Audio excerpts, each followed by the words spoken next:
الحمد لله رب العالمين والصلاة والسلام على رسوله الأمين وعلى آله وأصحابه أجمعين أما بعد.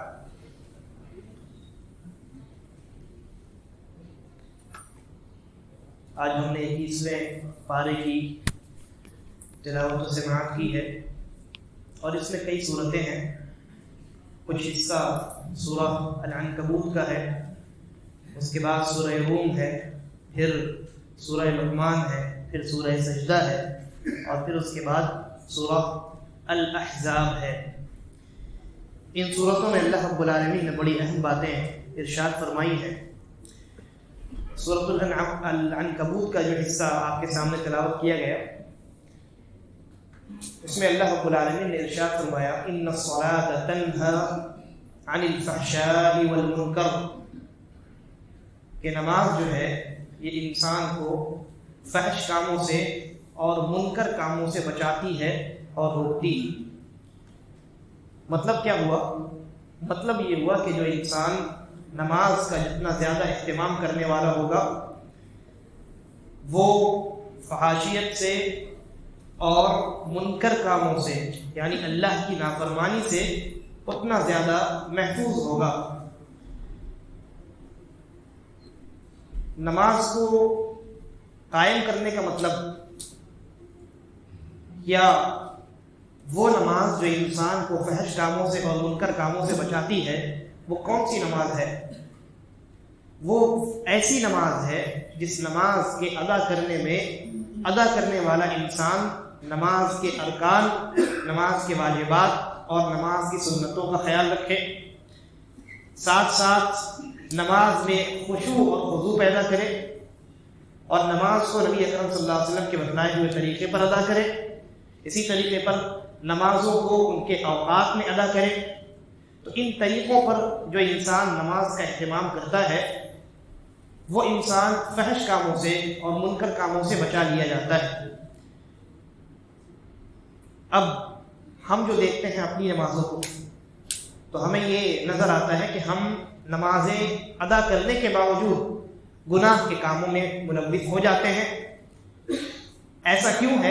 ایسا اس لیے ہے کہ نماز کے ادا کرنے میں ہم سے کوتاہی ہوتی. اب ایسا تو نہیں ہو سکتا کہ اللہ رب العالمین کی بات غلط ہو جائے.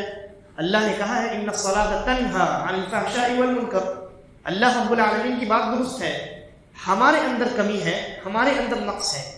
چنانچہ نماز کے ادا کرنے کے بعد بھی اگر ہمارے اعمال میں کمی اور خرابی موجود رہے تو ہمیں اپنی نماز کا جائزہ اور محاسبہ کرنا چاہیے. اور اب کوئی انسان کہے کہ بھائی میں فلاں کو جانتا ہوں جو نماز بھی پڑھتا ہے سود بھی کھاتا ہے، جو نماز بھی پڑھتا ہے جھوٹ بھی بولتا ہے، تو اللہ رب العالمین کا یہ فرمان سچ کیسے ہوا کہ نماز برائی سے روکتی ہے، فحش کاموں سے روکتی؟ وہ تو انسان نماز بھی پڑھ رہا ہے اور برائیوں میں بھی ملوث ہے. تو علماء نے ایک نقطہ بیان کیا ہے، کہا ہے کہ جیسا کہ میں نے عرض کیا انسان نماز کا جتنا زیادہ اہتمام کرنے والا ہوگا اور جس بہتر ڈھنگ سے اہتمام کرے گا اتنا ہی وہ گناہوں سے محفوظ رہے گا. وہ انسان جو نماز ادا بھی کرتا ہے اور گناہوں میں ملوث بھی ہوتا ہے، اگر آپ غور کریں تو اللہ رب العالمین کا یہ فرمان اس انسان کے اوپر بھی صادق آتا ہے. کیسے؟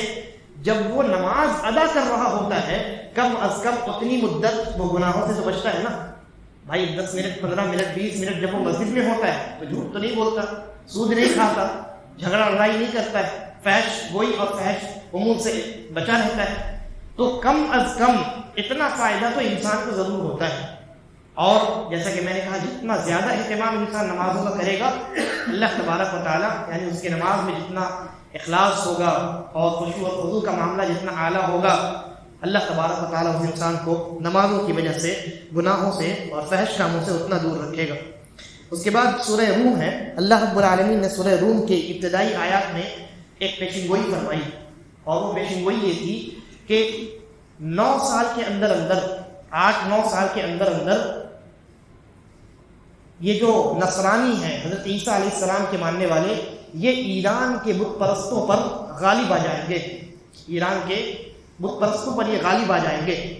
یعنی ایران کے جو بت پرست ہیں وہ شکست کھا جائیں گے اور ان نصرانیوں کا اللہ رب العالمین بول بالا کرے گا اور یہ جیت جائیں گے۔ جب یہ پیشن گوئی ہوئی تو اللہ رب العالمین نے فرمایا کہ جب ایسا ہوگا تو مومن بڑے خوش ہوں گے۔ کیوں خوش ہوں گے؟ اس لیے کہ بت پرستوں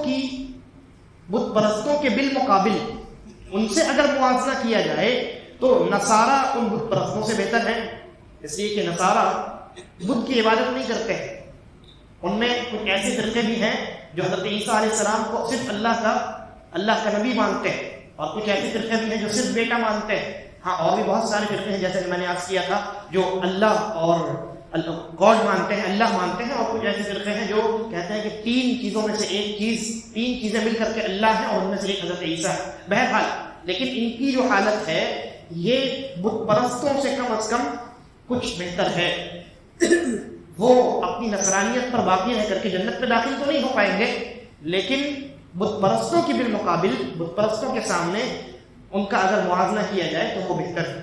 تو اللہ رب العالمین نے کہا کہ 8-9 سالوں کے اندر بت پرستوں پر، ایران کے بت پرستوں پر اللہ تبارک و تعالیٰ ان کو فوقیت دے دے گا، اور بالکل ایسا ہی ہوا۔ کچھ سالوں کے بعد اللہ تبارک و تعالیٰ نے انہیں فتح عطا فرمائی۔ پھر اس کے بعد سورہ لقمان ہے۔ سورہ لقمان میں اللہ تبارک و تعالیٰ نے حضرت لقمان علیہ السلام نے اپنے بیٹے کو جو 5 وصیتیں کی تھی اس کا تذکرہ فرمایا ہے۔ سب سے پہلی اور بڑی اور بنیادی جو وصیت تھی وہ یہ تھی کہ بیٹے شرک نہ کرنا، شرک سے ہمیشہ اجتناب کرنا، اس لیے کہ شرک جو ہے یہ کائنات کا سب سے بڑا ظلم ہے۔ دوسری نصیحت آپ نے یہ فرمائی کہ اللہ تعالیٰ ہر چھوٹی بڑی چیز اور ہر عمل کو آخرت میں انسان کے سامنے لا کر کے کھڑا کر دے گا۔ تیسری یہ نصیحت فرمائی کہ نماز ادا کرنا، نیکیوں کا حکم دینا، برائیوں سے رکنا اور آزمائشوں پر صبر کرنا۔ چوتھی نصیحت یہ تھی کہ عاجزی اختیار کرنا اور تکبر سے بچنا۔ عاجزی اختیار کرنا، زمین میں اکڑ کر کے نہ چلنا اور اپنی چال میں عاجزی رکھنا۔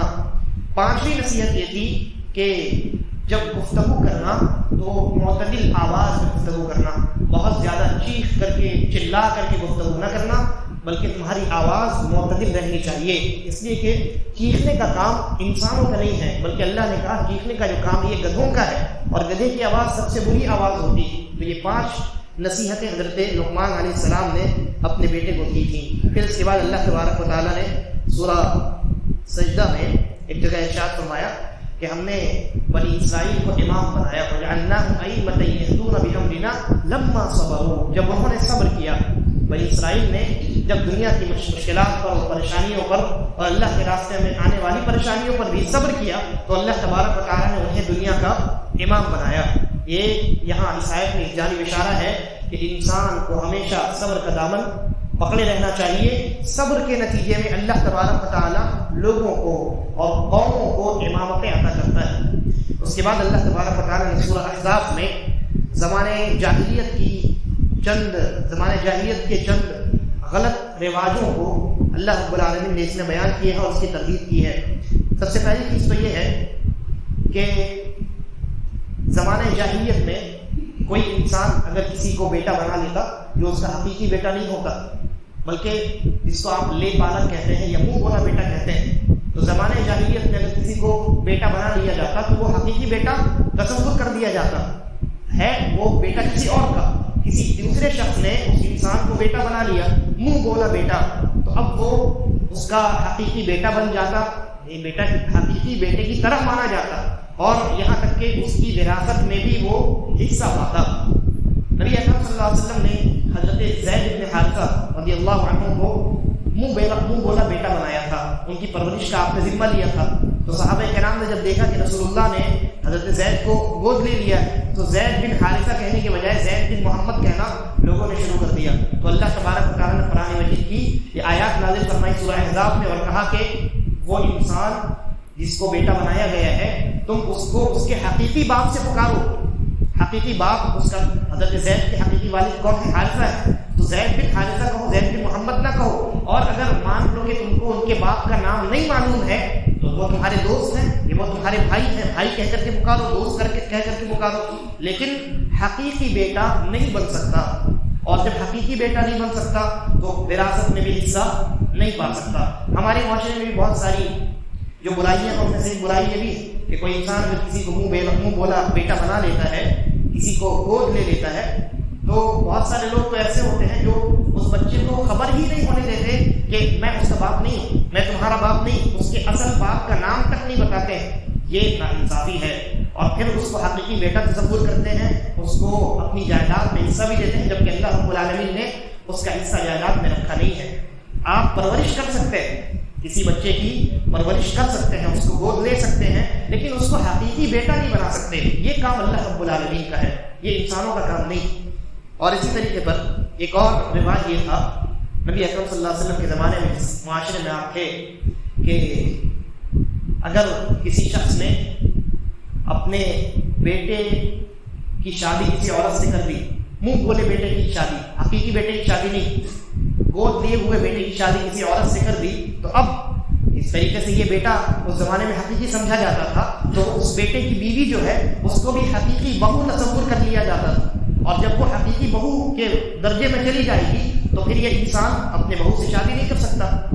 اللہ رب العالمین نے اس رواج کو توڑا اور یہ کہا کہ جب بیٹا ہی اپنا نہیں ہے تو وہ حقیقی بہو کہاں سے ہو سکتی، اور ان سے اس عورت سے نکاح جو ہے وہ حرام کیسے ہو سکتا ہے۔ چنانچہ نبی اکرم صلی اللہ علیہ وسلم نے حضرت زید کا نکاح پہلے کروایا اپنی چچا زاد بہن سے، حضرت زینب سے، اور پھر جب ان دونوں کے درمیان نہیں بنی تو ان دونوں کے درمیان طلاق ہوا۔ اللہ رب العالمین نے پھر حضرت زینب کا نکاح نبی اکرم جناب محمد رسول اللہ صلی اللہ علیہ وسلم سے کروایا۔ اور یہ حضرت زید جو ہیں یہ وہ واحد صحابی ہیں جن کا نام قرآن مجید میں آیا ہے، فلما قضى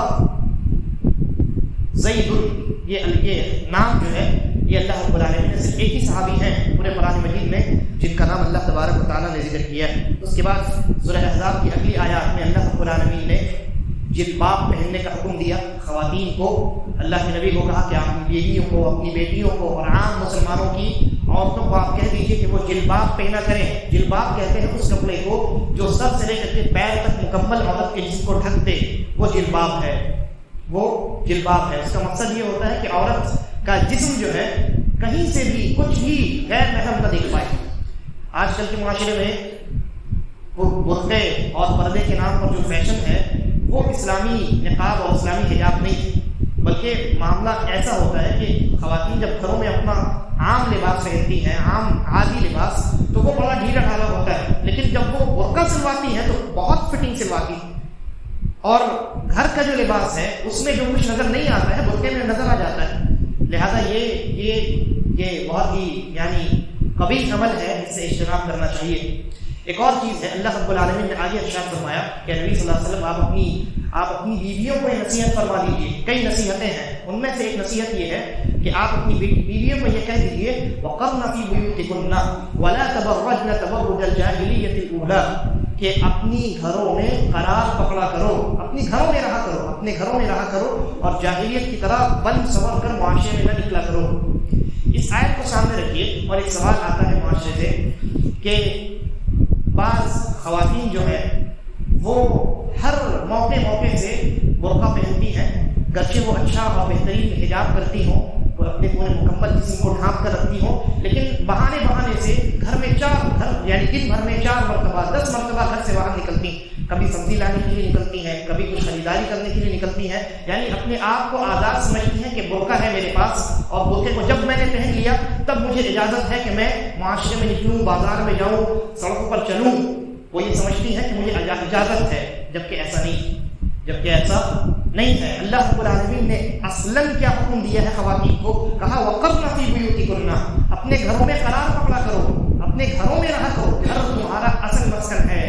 ہاں اگر ضرورت پڑ جائے تو اللہ نے آپشن رکھا ہے، دروازہ بند نہیں کیا، اگر حاجت محسوس ہو باہر جانے کی، جیسے گھر میں شوہر نہیں ہے اور گھر میں پکانے کے لیے سبزی نہیں ہے، باہر جانا پڑے گا، کوئی ضرورت آ گئی ایسی، کوئی حاجت ایسی درپیش آ گئی، تو خواتین کو اجازت ہے کہ وہ برقعے کا استعمال کریں اور تب اپنے اوپر حجاب کو ڈال کے تب معاشرے میں نکلیں۔